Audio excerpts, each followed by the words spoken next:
വളരെയധികം വിഷമത്തോടെയാണ് ഞാൻ ഈ വീഡിയോ ചെയ്യുന്നത്. അതായത് ഞാൻ ഇന്ന് ഒരു പ്രോഗ്രാമിന് പോയിരുന്നു അത്താണിയിൽ. അപ്പോൾ കഴിഞ്ഞൊരു പ്രോഗ്രാമിന് ശേഷം കുറേ വീഡിയോസ്, വളരെ മോശമായിട്ടുള്ള രീതിയിലുള്ള ഒരുപാട് വീഡിയോസ് ഞാൻ കണ്ടു. അപ്പോൾ ഞാൻ ഈ പ്രോഗ്രാമിന് പോയപ്പോൾ എല്ലാ മീഡിയാസിൻ്റെ മുന്നിൽ വെച്ച് ഞാൻ പറഞ്ഞു, എനിക്ക് എന്നെ ഏറ്റവും കൂടുതൽ സപ്പോർട്ട് ചെയ്തിട്ടുള്ളത് മീഡിയ ആണ്.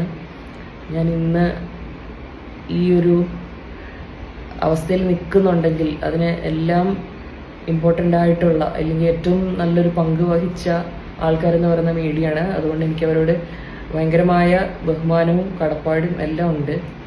പക്ഷേ കഴിഞ്ഞ ഒരു പ്രോഗ്രാമിൻ്റെ കുറേ വീഡിയോസ് ഞാൻ പോലും അറിയാതെ എന്നെ വേറൊരു കാറ്റഗറിയിലോട്ട് ആക്കുന്ന പോലെയുള്ള വീഡിയോസ് ആയിരുന്നു പുറത്തു വന്നത്. അത് എന്താ പറയുക, ഞാൻ അങ്ങനെ ഒരാളേ അല്ല, അങ്ങനെ എന്നെ ആക്കാൻ ശ്രമിക്കല്ല് എന്ന് ഞാൻ എല്ലാ വീഡിയോസിനോടും പറഞ്ഞു.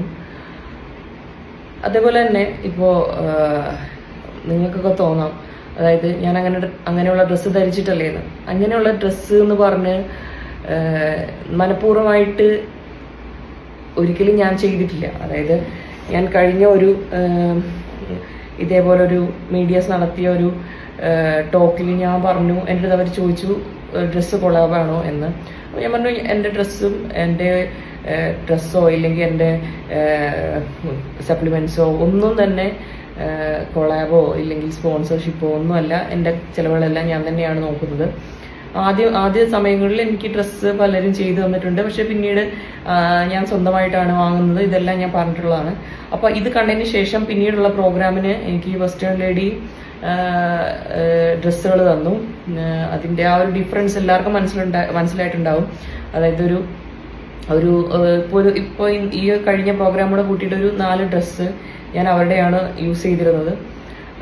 ആ ഡ്രസ്സിൽ തന്നെ ഒരു വളരെ ഭയങ്കരമായ ഒരു വ്യത്യാസം ഉണ്ടായിരുന്നു. അതായത് ഞാൻ നോർമലി യൂസ് ചെയ്തിരുന്ന ഡ്രസ്സിനേക്കാളും കുറച്ചുകൂടെയൊക്കെ ഒരു എന്താ പറയുക, ഒരു ക്ലാസിക് ലുക്കോ ഇല്ലെങ്കിൽ കുറച്ചുകൂടെ ഞാൻ ഒരു പടി മുന്നോട്ട് നിൽക്കുന്ന രീതിയിലുള്ള വസ്ത്രധാരണമാണ് എന്നെനിക്ക് പലയിടത്തുനിന്നും അഭിപ്രായം വരികയുണ്ടായി. അപ്പോൾ ഞാൻ തന്നെ എനിക്കതൊരു വലിയ ഭാഗ്യമായിട്ടാണ് കരുതിയിരുന്നത്. കാര്യം എന്നെ സംബന്ധിച്ച് എനിക്ക് ഏറ്റവും ബുദ്ധിമുട്ടായിട്ടുള്ള ഒരു കാര്യം എന്ന് പറയുന്നത് ഒരു ഡ്രസ്സ് സംഘടിപ്പിക്കുക എന്നുള്ളതാണ്. ഒരു പ്രോഗ്രാം വരുന്ന സമയത്ത് ഏറ്റവും കൂടുതൽ ഞാൻ ടെൻഷൻ അടിച്ചിരുന്ന ഒരു സാധനം ഒരു ഡ്രസ്സ് റെഡിയാക്കി എടുക്കുക എന്നുള്ളതാണ്. അപ്പോൾ അങ്ങനെ ഒരു അവസരം കിട്ടിക്കഴിയുമ്പോൾ നമുക്ക് ഒരു കളക്ഷൻ ഓഫ് ഡ്രസ്സ് നമ്മുടെ മുന്നിൽ ഉണ്ടാവും. അതിൽ നമുക്ക് പാകമായിട്ടുള്ള ഒരു ഡ്രസ്സ് എടുക്കുക എന്ന് പറഞ്ഞു കഴിഞ്ഞാൽ അതിൽ വളരെ ചുരുക്കം ഡ്രസ്സ് നമുക്ക് ഇഷ്ടപ്പെട്ടത്, നമുക്ക് പാകമാകുന്നത് എന്നുള്ള രീതിയിൽ വളരെ ചുരുക്കം 1-2 ഡ്രസ്സ് മാത്രമേ കാണുള്ളൂ. അപ്പോൾ അതിൽ പോലും നമ്മൾ എടുക്കുമ്പോൾ ചിലപ്പോൾ നമ്മൾ ബാക്കി എല്ലാം ഇഷ്ടപ്പെടും. ചിലപ്പോൾ അതിൻ്റെ ഡിസൈൻ ഇഷ്ടപ്പെടും, കളർ ഇഷ്ടപ്പെടും, നമുക്ക് നന്നായിട്ട് ഇണങ്ങും. പക്ഷേ ഒന്നിൽ ചെറിയ ഒരു സൈസ് വ്യത്യാസം കാണും. അപ്പോൾ ശരിക്കും നമ്മുടെ അതേ ബോഡി അനുസരിച്ച് ഫിറ്റായിട്ടിരിക്കേണ്ടതാവില്ല. ചിലപ്പോൾ വളരെ ഡീപ്പ് നെക്കായിരിക്കും, അല്ലെങ്കിൽ വേറെ ഒരാളുടെ മെഷർമെൻറ്റ് അനുസരിച്ചിട്ടുള്ള സ്റ്റിച്ചിങ് ആയിരിക്കാം. അപ്പോൾ നമ്മൾ വിചാരിക്കും ബാക്കിയെല്ലാം ഓക്കെയാണ്, ഈ ഒരു ചെറിയ ഡിഫറൻസോ ഇല്ലെങ്കിൽ ചെറിയ ബുദ്ധിമുട്ടുകൾ നമ്മൾ എങ്ങനെയെങ്കിലും മാനേജ് ചെയ്യാം എന്ന് കരുതിയിട്ടാകും ഉപയോഗിക്കുന്നത്. പക്ഷേ നമ്മൾക്ക് എപ്പോഴും മാനേജ് ചെയ്യാൻ പറ്റിയെന്ന് വരില്ല. അതായത് നമുക്ക് ഒരേ സമയത്ത് എന്തെല്ലാം കാര്യങ്ങൾ ശ്രദ്ധിക്കാൻ പറ്റും. ഇപ്പോൾ ഒരു സ്ലിറ്റ് ഉണ്ടെങ്കിൽ സ്ലിറ്റ് അങ്ങോട്ടോ പോകുന്നത് നോക്കണം. അല്ലെങ്കിൽ ഡീപ്പ് നെക്ക് ആണെന്നുണ്ടെങ്കിൽ നെക്ക് നമ്മളൊന്ന് കുനിയോ തിരിയോ ചെയ്ത് കഴിഞ്ഞാൽ അതെവിടേക്ക് പോകണമെന്ന് ചിന്തിക്കണം. ഇതെല്ലാം നമുക്ക് കംപ്ലീറ്റ് ബ്ലാങ്ക് ആയി പോകുന്ന ചില സമയങ്ങളുണ്ട്. എപ്പോഴും നമുക്ക് ഇത് നോക്കിക്കൊണ്ടിരിക്കാൻ പറ്റാത്ത നേരങ്ങൾ. അപ്പം ഞാൻ ലാസ്റ്റ് ഒരു ബ്ലാക്ക് ഡ്രസ്സ് ഇട്ടിരുന്നതിൽ ഞാനെന്തോ അതായത് പോസിങ് കഴിഞ്ഞിട്ട് തിരികെ വന്ന് ചെരുപ്പിട്ടുകൊണ്ടിരിക്കുകയാണ്. ഞാൻ ചെരുപ്പിടുന്നതിൽ ഫോക്കസ് ചെയ്തേക്കുവാണ്. എൻ്റെ സ്ലിറ്റ് ആ ടൈമിൽ കറക്റ്റായിട്ട് പിടിച്ചു വെക്കുന്നതിൽ ഞാൻ ഫോക്കസ് ചെയ്യുകയാണ്. ആ സമയത്ത് ഞാൻ എൻ്റെ നെക്ക് അല്ലെങ്കിൽ അത് കുറച്ച് ഡീപ്പ് നെക്കായിരുന്നു, അതിനെപ്പറ്റി ഞാൻ മറന്നുപോയി എന്നുള്ളതാണ് സത്യം.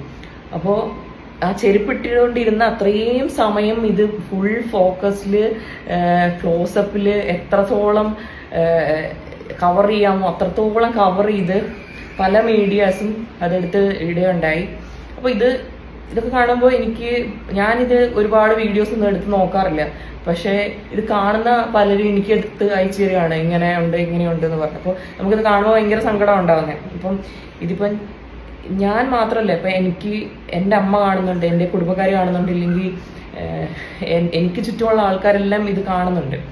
അപ്പം എൻ്റെ അമ്മ ഇത് തീർച്ചയായും കണ്ടിട്ടുണ്ടാവും. അമ്മയ്ക്കിത് കണ്ടിട്ട് വളരെ വിഷമം ഉണ്ടായിട്ടുണ്ടാവും.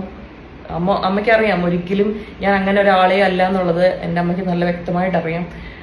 ഉറപ്പായും എന്തെങ്കിലും ഒരു മിസ്റ്റേക്ക് സംഭവിച്ചതാണെന്നും അമ്മയ്ക്ക് മനസ്സിലാവും. കാരണം പലപ്പോഴും അമ്മയും കൂടെ ഉണ്ടായിരുന്ന പല പ്രോഗ്രാംസിലും ഇതേ അവസ്ഥ എനിക്ക് ഉണ്ടായിട്ടുണ്ട്. അതായത് ലാസ്റ്റ് മൊമെന്റിലായിരിക്കും നമുക്ക് ഇത് ഇത്രയും മാനേജ് ചെയ്യാൻ പറ്റാത്ത രീതിയിലുള്ള ഡ്രസ്സാണ് എന്ന് മനസ്സിലാവുകയും ആ ടൈമിൽ നമ്മൾ എന്തെങ്കിലുമൊക്കെ ചെയ്ത് ഒന്ന് ടേപ്പ് ഒട്ടിച്ച് വെക്കുക, അല്ലെങ്കിൽ അങ്ങനെയൊക്കെ എന്തെങ്കിലും ചെയ്ത് വെച്ചിട്ട് ലാസ്റ്റ് ആ ടേപ്പ് നമ്മൾ വേർക്കുന്ന സമയത്ത് അത് ഇളകി വീണ്ടും പോകുന്നു. വീണ്ടും ഞാൻ വളരെ അൺകംഫർട്ടബിൾ ആയിട്ട് പല വീഡിയോസിലും പിടിച്ച് ഇങ്ങനെ വെക്കുന്ന ഒരുപാട് വീഡിയോസ് വന്നിട്ടുണ്ട്. അപ്പോൾ അങ്ങനെ അപ്പോൾ എൻ്റെ അമ്മയ്ക്ക് മിക്കവാറും ഇങ്ങനെ ഒരു അവസ്ഥ മനസ്സിലാവും. പക്ഷേ നമുക്ക് ചുറ്റുമുള്ള ആൾക്കാരുണ്ട്. അതായത് നമ്മൾ എപ്പോഴാണ് ഒന്ന് താഴേക്ക് വീഴുക, ഇല്ലെങ്കിൽ നമ്മളെ കുറ്റം പറയാനൊരു അവസരം നോക്കി നടക്കുന്ന പല ആൾക്കാർക്കും ഇതൊരു ആഘോഷമായിരിക്കും. തീർച്ചയായിട്ടും അത് ഒരു വല്ലാത്തൊരു മാനസികാവസ്ഥയാണ്. എന്ന് വെച്ച് കഴിഞ്ഞാൽ എന്നെ ഇപ്പം നേരിൽ അങ്ങനെയുള്ള ആൾക്കാരൊന്നും കാണുന്നില്ല. ഞാൻ എൻ്റെതായ ഒരു ലോകത്ത് വളരെ സമാധാനമായിട്ട് തനിച്ച് ജീവിക്കുന്ന ഒരാളാണ്. പക്ഷേ എൻ്റെ അമ്മയെ സംബന്ധിച്ചോളം ഒരു കുടുംബത്തിനുള്ളിൽ ജീവിക്കുന്ന ഒരാളാണ്, ഇങ്ങനെയുള്ള മറ്റാൾക്കാരുമായിട്ട് സഹകരിച്ച് ജീവിക്കുന്ന ഒരാളാണ്. അങ്ങനെ ഒരാളെ സംബന്ധിച്ച് അവർക്കൊക്കെ ഇത് വളരെ സങ്കടം ഉണ്ടാക്കുന്ന ഒരു കാര്യമായിരിക്കും. അപ്പോൾ ഈ കാര്യം ഞാൻ ഇന്നൊരു പ്രോഗ്രാമിന് പോയി വന്നപ്പോൾ എല്ലാ മീഡിയസിനോട് ഞാൻ പറഞ്ഞു, ദയവ് ഇത് എന്നെ അങ്ങനെ ഒരു കാറ്റഗറിയിലോട്ട് പെടുത്തല്ല, ഞാൻ അങ്ങനെ ഒരാളല്ല, എനിക്ക് ഇങ്ങനെ കാണിച്ചിട്ട് ജീവിക്കണം എന്നുള്ളൊരു ആഗ്രഹമേ ഇല്ലാത്ത ഒരാളാണ്. അപ്പോൾ ഞാൻ എൻ്റെ ബോഡി കാണിക്കുക, അല്ലെ ബോഡി ഷോ കാണിക്കുക എന്ന് ഉദ്ദേശിക്കുന്നത് അതൊരു ആർട്ട് ഫോമാണ്. അത് എന്നെ സംബന്ധിച്ച് അങ്ങനെയാണ്. ഞാൻ ഒരിക്കലും ഒരു സെക്ഷലൈസ് ചെയ്യാത്ത, അല്ലെങ്കിൽ എന്നെ ഒബ്ജക്ടിഫൈ ചെയ്യാത്ത, പക്ഷെ അതുപോലെ എനിക്ക് പലപ്പോഴും തോന്നിയിട്ടുണ്ട്.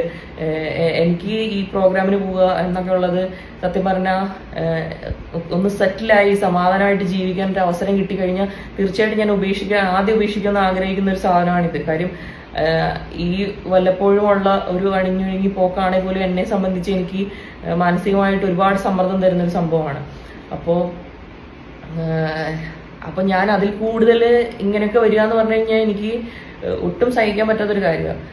അപ്പം ഞാനിത് പറഞ്ഞ് ഇറങ്ങിയിട്ടില്ല, ഈ പ്രോഗ്രാമിൻ്റെ കുറേ വീഡിയോസ് പുറത്തു വന്നു. അതെന്ന് പറഞ്ഞു കഴിഞ്ഞാൽ കഴിഞ്ഞ പ്രോഗ്രാമിൽ എത്രത്തോളമാണോ മോശമായത് അതിൻ്റെ ഒരു 100 ഇരട്ടി മോശമായിട്ടുള്ള വീഡിയോസാണിത്. അപ്പോൾ ഇത് കണ്ടു കഴിഞ്ഞിട്ട് എനിക്കറിയില്ല ഞാനിനിയിപ്പോൾ ഇത് എങ്ങനെ എന്താ പറയുക, ഇത് എത്ര പേരുടെ കയ്യിൽ ഇതുപോലുള്ള വീഡിയോസ് ഉണ്ട്, ഇവരിത് കൊണ്ടൊക്കെ എന്താണ് ചെയ്യാൻ പോകുന്നത്, എത്ര ഇടങ്ങളിൽ ഇവരിതെല്ലാം പോസ്റ്റ് ചെയ്യുന്നുണ്ട്, ഇതൊന്നും എനിക്ക് അറിയില്ല. ഞാനിനി അങ്ങനെ എന്ത് ചെയ്യണം എന്നറിയില്ല, എങ്ങനെ ബ്ലോക്ക് ചെയ്യണം എന്നറിയില്ല, ഇതൊക്കെ എങ്ങനെ എന്താ പറയുക, ഐ ഡോണ്ട് നോ. ഇത്രയുമൊക്കെ ഒരു മനുഷ്യത്വം ഇല്ലാത്ത ആൾക്കാർ നമ്മുടെ ചുറ്റുമുണ്ടെന്ന് ആലോചിക്കുമ്പോൾ തന്നെ എനിക്ക് ഈ സമൂഹത്തിലോട്ട് ഇറങ്ങി ജീവിക്കാൻ പേടിയാവുകയാണ്. എനിക്ക് ഇതൊക്കെ വേണ്ടാന്ന് വെച്ചാലോ എന്ന് പോലും എനിക്ക് തോന്നിപ്പോവുകയാണ്. പക്ഷെ നമ്മൾ ജീവിക്കണം എന്നുള്ള ഒരൊറ്റ കാരണം കൊണ്ട്, അതായത് ഞാൻ എവിടുന്നാണോ വന്നേ അവിടേക്ക് തിരിച്ചു പോകാൻ ആഗ്രഹമില്ലാത്തത് കൊണ്ട് മാത്രമാണ് ഞാൻ ഇതിൽ എങ്ങനെയും കടിച്ചു തൂങ്ങി നിൽക്കാൻ നോക്കുന്നത്. അതുപോലെ തന്നെ എന്തെങ്കിലും ഒരു കാര്യം സംസാരിച്ചുകൊണ്ടിരിക്കുക, അത് കട്ട് ചെയ്ത് പകുതിയാക്കി വേറെന്തോ ആക്കി, അതായത് ഈവൻ സെക്ഷലി ഒരു ലൈംഗിക ചുവയുള്ള പല ഡയലോഗുകളും ആക്കി തീർക്കാൻ ശ്രമിക്കുകയാണ്. അപ്പോൾ ഞാൻ കഴിഞ്ഞൊരു പ്രോഗ്രാമിന് പോയിട്ട് അവര് എൻ്റെ അടുത്ത് പറഞ്ഞു, ഈ ഞാൻ പറഞ്ഞു എനിക്ക് ജിമ്മ് ഭയങ്കര ഇഷ്ടപ്പെട്ടു, അറ്റ്മോസ്ഫിയർ ഭയങ്കര ഇഷ്ടപ്പെട്ടു. അപ്പോൾ അവരുടെ അടുത്ത് പറഞ്ഞു, അങ്ങനെയാണെങ്കിൽ ഞങ്ങൾ വണ്ടി അയക്കാം, ഇടയ്ക്ക് ഇവിടെ വന്ന് വർക്കൗട്ട് ചെയ്തോളൂ എന്നൊക്കെ പറഞ്ഞു. അപ്പോൾ ഞാൻ പറഞ്ഞു എനിക്ക് സന്തോഷമേ ഉള്ളൂ, എനിക്കിങ്ങനെ മാറി മാറി പല ജിമ്മിൽ വർക്കൗട്ട് ചെയ്യാൻ താല്പര്യമുണ്ട് എന്ന് പറഞ്ഞപ്പോൾ ഇത് എനിക്ക് മാറി മാറി ചെയ്യാൻ താല്പര്യമുണ്ട് എന്നുള്ളത് കട്ട് ചെയ്ത് അത് മാത്രമായിട്ട് ഇട്ടിട്ട് ഇവരെന്താണ് ഉദ്ദേശിക്കുന്നത് എന്നുള്ളതിനെ പറ്റി എനിക്ക് മനസ്സിലാവുന്നില്ല. എന്നെ ഇത്രയും വർഷമായിട്ട് പരിചയമുള്ള ഒരൊറ്റ മനുഷ്യന് പോലും എൻ്റെ വായിൽ നിന്നോ എൻ്റെ പ്രവൃത്തിയിൽ നിന്നോ ഇങ്ങനെയുള്ള ഏതെങ്കിലും രീതിയിലുള്ള സംഭാഷണമോ പ്രവൃത്തിയോ വന്നിട്ടുണ്ടാവുമെന്ന് പറയാൻ പറ്റുവാണെന്നുണ്ടെങ്കിൽ ഞാൻ ഈ ഫീൽഡ് തന്നെ വിട്ടുപോകാൻ റെഡിയാണ്. കാരണം അത്രയും പെർഫെക്റ്റ് ആയിട്ട് ഞാൻ ലൈഫ് ലീഡ് ചെയ്യുന്ന ഒരാളാണ്, അല്ലെങ്കിൽ ഞാൻ എൻ്റെ ഒരു മാനത്തിന് അത്രയും വില കൽപ്പിക്കുന്ന ഒരാളാണ്.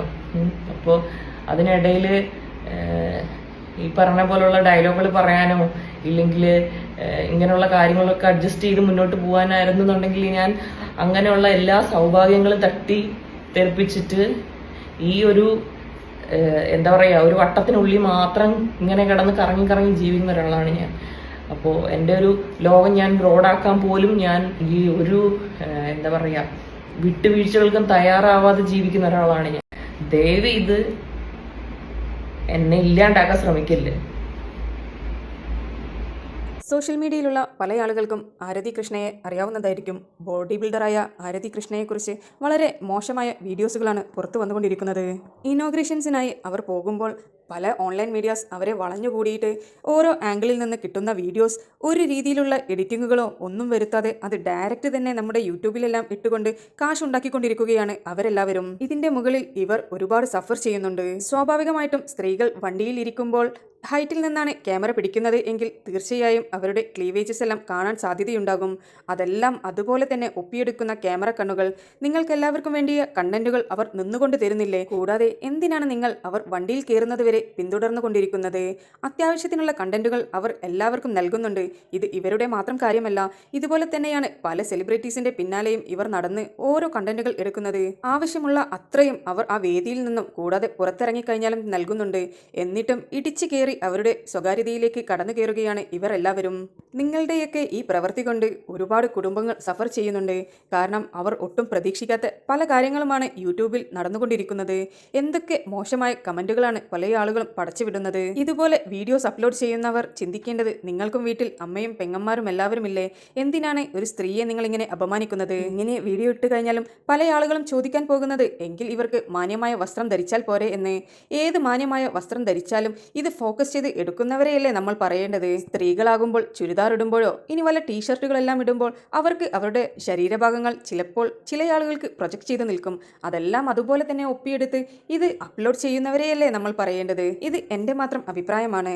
നിങ്ങൾ എന്നോട് യോജിക്കുമെന്ന് എനിക്ക് തോന്നുന്നില്ല. പക്ഷേ ഒട്ടും പ്രതീക്ഷിക്കാതെ സോഷ്യൽ മീഡിയയിൽ വളരെ നെഗറ്റീവുകൾ ഒറ്റയടിക്ക് ഏറ്റുവാങ്ങുമ്പോൾ അത് ഒരു കുടുംബത്തെ തന്നെ ഇല്ലാതെയാക്കും. അതുകൊണ്ട് തന്നെ മോശമായ വീഡിയോസ് ഇടുന്നവരും മോശമായ കമൻറ്റുകൾ ഇടുന്നവരും ഒന്ന് ചിന്തിച്ച് മാത്രം ചെയ്യുക.